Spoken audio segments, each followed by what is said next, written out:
కోట్ల రూపాయలు విలువ చేసే భూములు ఇస్తాడు. ఏదో ఉర్సా అంట కంపెనీ పేరు. ఏంద్రనైనా ఈ ఉర్సా అని చెప్పి చూస్తే ఊరు లేదు, పేరు లేదు. వారు కట్టే కరెంటు బిల్లు ఏంది అని అంటే కనుక వాళ్ళు కట్టే కరెంటు బిల్లు ఒక ఇంట్లో ఒక అపార్ట్మెంట్లో రెసిడెన్షియల్ అపార్ట్మెంట్ కట్టే కరెంటు బిల్లు ఆ కంపెనీ కడతా ఉంది. పోనీ అమెరికాలో వాళ్ళ ఆఫీస్ ఏందని చెప్పి అక్కడికి పోయినారు మనోళ్ళు ఎంక్వైరీ చేయడానికి. ఆడ చూస్తే ఆడ ఒక చిన్న ఇండ్లు. ఊరు పేరు లేని ఈ కంపెనీకి 3,000 కోట్లు విలువ చేసే భూమి 99 పైసలకంట. రూపాయికి ఇడ్లీ వస్తుందో రాదో నాకు తెలియదు, కానీ చంద్రబాబు నాయుడు హయాంలో మాత్రం ఉర్సా లాంటి ఊరు పేరు లేని కంపెనీలకు 3,000 కోట్ల రూపాయలు మాత్రం డబ్బులు దోచిపెట్టి నాకింత నీకింత అని పంచుకునే కార్యక్రమం జరుగుతూ ఉంది. ఇష్టం వచ్చినట్టుగా విశాఖపట్నంలోనే మరో భూమి లూలు గ్రూప్ అంట. లూలు గ్రూపులకు, లిల్లీ గ్రూపులకు 1,500 కోట్లు 2,000 కోట్ల రూపాయలు విలువ చేసే భూములను టెండర్లు లేదు, మన్ను లేదు, పాడు లేదు, ఊరికి ఆయనకు నచ్చింది ఇచ్చేసి నాకింత నీకింత అని పంచుకుంటా ఉన్న కార్యక్రమాలు. లెఫ్ట్ రైట్ సెంటర్ రాష్ట్రాన్ని దోస్తూ ఉన్నారు. అమరావతిలో ఇవే టెండర్లు, ఇప్పుడు పిలిచిన టెండర్లు 2018లో ఇవే టెండర్లను పిలిచినప్పుడు చంద్రబాబు నాయుడు హయాంలో 5 ఏళ్ల కిందట వీటి విలువ 36,000 కోట్లు. అప్పట్లో సిమెంట్ రేటు, అప్పట్లో స్టీల్ రేటు ఇప్పటికన్నా అప్పుడే ఎక్కువ. ఇప్పుడు ఇంకా తగ్గినాయి సిమెంట్ రేటు, స్టీల్ రేట్లు. అయినా కూడా ఆ 36,000 కోట్ల విలువ ఈరోజు 78,000 కోట్లకు పెంచేసి టెండర్లు వాళ్ళకు సంబంధించిన వాళ్ళకి మాత్రమే రింగ్ ఫామ్ చేసి వాళ్ళ కాంట్రాక్టర్లకు మాత్రమే ఇచ్చుకుంటున్నారు. అంతేకాదు, ఇంతకుముందు మొబిలైజేషన్ అడ్వాన్స్ లేదు. పని చేస్తేనే ఎవడైనా గవర్నమెంట్ డబ్బిచ్చేది. ఈయన వచ్చినాక మొబిలైజేషన్ అడ్వాన్స్ అని కొత్తగా మొదలుపెట్టినాడు ఇయడం. అంటే 10% మొబిలైజేషన్ అడ్వాన్స్ ముందే ఇచ్చేస్తాడు, వాళ్ళ దగ్గర నుంచి 8% ఈయన తీసుకుంటాడు. లెఫ్ట్ రైట్ సెంటర్ రాష్ట్రాన్ని దోచేస్తూ ఉన్నారు. చేసిన అప్పులన్నీ ఎక్కడికి పోతూ ఉన్నాయి? ఎందుకు సూపర్ 6 లేవు, ఎందుకు సూపర్ 7 లేవు అని అంటే, ఎందుకు జగన్ చేయగలిగేటాడు, ఎందుకు చంద్రబాబు నాయుడు ఎందుకు చేయలేకపోతున్నాడు అని అంటే కారణం నేను ఇంతకుముందు ఎలక్షన్ అప్పుడే చెప్పిన. జగన్ ఉంటే బట్టలు నొక్కుతాడు, నేరుగా ప్రతి అక్క చెల్లెమ్మ కుటుంబానికి నేరుగా పోతుంది. చంద్రబాబు నాయుడు ఉంటే బటన్లు ఉండవు. చంద్రబాబు నాయుడు ఉంటే నేరుగా ఆయన జోబీలోకి మాత్రమే పోతుంది అని చెప్పి ఎలక్షన్లప్పుడే నేను మొత్తుకొని చెప్పిన. నేను చెప్పిన ఆ రోజు చంద్రబాబు నాయుడు నమ్మడము అని అంటే చంద్రముఖిని నిద్ర లేపడమే అని చెప్పిన. చెప్పింది నేను ఆ రోజు ఎన్నికలప్పుడు నేను చెప్పిన ఆ మాటలు కన్నా ఎవరైనా వింటే ఇప్పుడు కరెక్ట్గా అవి ప్లే చేసి చూస్తే జగన్ కరెక్ట్గా చెప్పినాడు, అబ్బా మనమే మోసపోయినాం పొరపాటులా అని చెప్పి ఈరోజు ప్రతి ఇంట్లో కూడా ఖచ్చితంగా చర్చ జరగాల్సిందే. ప్రతిరోజు డైవర్షనే, ఇవన్నీ జరుగుతూ ఉన్నాయి, సమాధానాలు చెప్పుకోలేక ప్రతిరోజు ఒక డైవర్షన్. ఓ రోజు లడ్డు అంటాడు, ఇంకో రోజు బోట్ అంటాడు, మరో రోజు ఏమన్నా ఐపీఎస్ ఆఫీసర్ అధికారిని అరెస్ట్ అంటాడు. కరెంటు బిల్లులు షాక్ కొట్టే విధంగా అప్పుడే పెరిగిపోతున్నాయని చెప్పి మళ్ళీ ఆ టాపిక్ నుంచి డైవర్ట్ చేసేందుకు ఇంకొకటి ఆయన చేసిన లిక్కర్ స్కాములు, మనం ఇంకొకటి మీద liquor scam. IPS officer PSR Anjaneyulu arrest, అది హెడ్డింగ్. అంతేగాని చంద్రబాబు నాయుడు గారు చేసినటువంటి దుర్మార్గమైన హెడ్డింగ్లు రాకూడదు అనేటువంటి పద్ధతుల్లో ఇవాళ నారా చంద్రబాబు నాయుడు గారు వ్యవహరిస్తున్నారు. అదేంటండి ఉర్సంట. మొన్న పుట్టింది కంపెనీ వైజాగ్లో 3,000 కోట్ల రూపాయల ఆస్తి 99 పైసలకి ఇచ్చేశారు. ఎవరయ్యా ఈ ఉర్స్ అంటే బుస్సును పుట్టింది. నారా లోకేష్ గారు పుట్టించాడంట. దానికి 3,000 కోట్ల రూపాయల ఆస్తిని 99 పైసలకి ఇచ్చేశారు. దోపిడీ కార్యక్రమం ఇది చర్చలోకి రాకూడదు. పిఎస్ఆర్ ఆంజనేయులు గారు అరెస్ట్ చర్చలోకి రావాలి, కసిరెడ్డి అరెస్ట్ చర్చలోకి రావాలి. ఇవాళ చూడండి, అప్పు తీసుకొస్తున్నారు. అప్పు తీసుకొచ్చి విపరీతంగా ఎస్టిమేషన్లు పెంచేసి దోపిడీ కార్యక్రమం చేస్తున్నారు. రేపు 2వ తారీఖున ప్రధానమంత్రి గారు వచ్చి మళ్ళీ ప్రారంభోత్సవం చేస్తారంట. ఒకసారి ప్రారంభోత్సవం చేశారు, శంకుస్థాపన, మళ్ళీ 2వ శంకుస్థాపన చేయడానికి ప్రధానమంత్రి గారు వస్తున్నారు. విపరీతమైనటువంటి దోపిడీ లంచాలతో సతమతమైపోతుంది రాష్ట్రం. లిక్కర్ దందాలు నేను చెప్పే కాదు, వాళ్ళ పేపర్లు కూడా రాస్తున్నాయి ఎమ్మెల్యేలు దోచేసుకుంటున్నారని. నేను చెప్పినవి కాదుగా, వైఎస్ఆర్ కాంగ్రెస్ పార్టీ చెప్పిందో లేకపోతే సాక్షిలో రాసిందో కాదు, వారి పేపర్లు ఉన్నాయి కదా రెండు, వాళ్ళు రాస్తున్నారు. దోపిడీ చేసేస్తున్నారు ఎమ్మెల్యేలు. అధికార పార్టీలో ఉన్నటువంటి ఎమ్మెల్యేలు ఇష్టం వచ్చినట్టుగా దోచుకుంటున్నారు. లిక్కర్ దోచుకుంటున్నారు, ఇసుక దోచుకుంటున్నారు, మట్టి దోచుకుంటున్నారు అని సాక్షాత్తు వాళ్ళ పత్రికలే రాస్తున్నాయి. ఈ విధంగా రాష్ట్ర వ్యాపితంగా ఉన్నటువంటి తెలుగుదేశం నాయకులు కార్యకర్తలు చంద్రబాబు నాయుడు గారు నారా లోకేష్ గారు విపరీతంగా దోచుకుంటున్నారు. ఒక్క హామీని కూడా నెరవేర్చరు. నెరవేర్చకపోగా ఇష్టం వచ్చినట్టుగా వ్యవహారాలు చేసేటటువంటి కార్యక్రమం. వీటన్నిటినీ డైవర్ట్ చేయడం కోసం ఇవాళ పిఎస్ఆర్ ఆంజనేయులు గారిని అరెస్ట్ చేశారు, కసిరెడ్డిని అరెస్ట్ చేశారు. స్కామ్ అంట. ఏం స్కామ్ నాకు అర్థం కాల. లిక్కర్ స్కామా? ఎట్లా ఉంటుంది లిక్కర్ స్కామ్? నాకు తెలియగడుగుతాను. లిక్కర్ ప్రభుత్వం అమ్మితే స్కామ్ ఉంటుందా? లిక్కరు ప్రైవేటు వాళ్ళకి ఇస్తే స్కామ్ ఉంటుంది. ప్రభుత్వమే లిక్కర్ అమ్ముతుంటే షాపుల్లో పెట్టి స్కామ్ ఎందుకు ఉంటుందండి? ఎవరు లంచాలు ఇస్తాడు? నాకు అర్థం కాలేదు. లేదు. ఏదన్నా కొత్తగా ఏదైనా డిస్టరీకి పర్మిషన్ ఇచ్చారా జగన్మోహన్ రెడ్డి గారు? ఒక్కడి కూడా ఇవ్వాల. ఇవ్వకుండా లంచాలు ఇస్తారా? గత ప్రభుత్వం కన్నా, అంటే చంద్రబాబు నాయుడు గారి ప్రభుత్వం కన్నా తక్కువ రేటుకి అమ్మితే లంచాలు ఇస్తారండి? ఉన్న బెల్ట్ షాపులు రద్దు చేస్తే లంచాలు ఇస్తారా? ఇస్తే లంచాలు ఇస్తారా? లేదు. పర్మిట్ రూములు ఎత్తేస్తే లంచాలు ఇస్తారా? ఉంచితే లంచాలు ఇస్తారా? మేము వచ్చాం, బెల్ట్ షాపులు ఎత్తేసాం, పర్మిట్ రూములు ఎత్తేసాం, ప్రైవేట్ ఇక్కడ నుంచి తీసేసాం, ప్రభుత్వం ఏమో నడిపింది, ఒక్క డిస్టరీకి పర్మిషన్ ఇవ్వలేదు, అన్ని డిస్టరీకి సమానంగా ఆర్డర్లు ఇచ్చాం. మాకు ఎవరు లంచాలు ఇస్తాడు? నాకు అర్థం కాలేదు. లేని స్కామ్ను సృష్టించటం,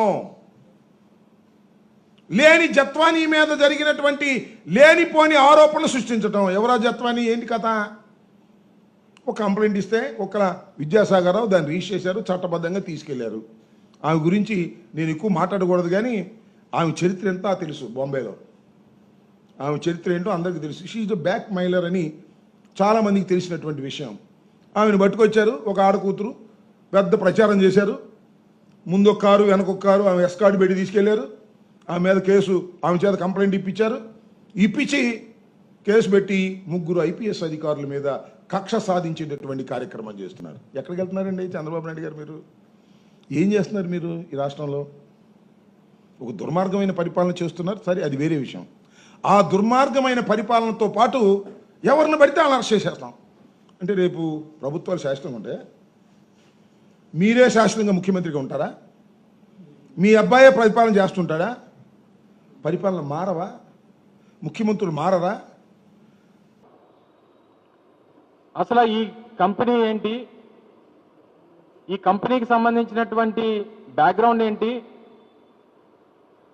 ఆర్థిక పరమైనటువంటి బలం ఏంటి, దీంట్లో ఉన్నటువంటి డైరెక్టర్స్ ఎవరు, అసలు ఈ సంస్థకు సంబంధించినటువంటి కార్యకలాపాలు ఏంటి, ఇవన్నీ కూడా పెద్ద ఎత్తున దేశవ్యాప్తంగా చర్చ జరుగుతూ ఉంది. వాళ్ళు ఏదో 5,728 కోట్ల రూపాయలు పెట్టుబడి పెడతామని చెప్పి ముందుకొచ్చారు.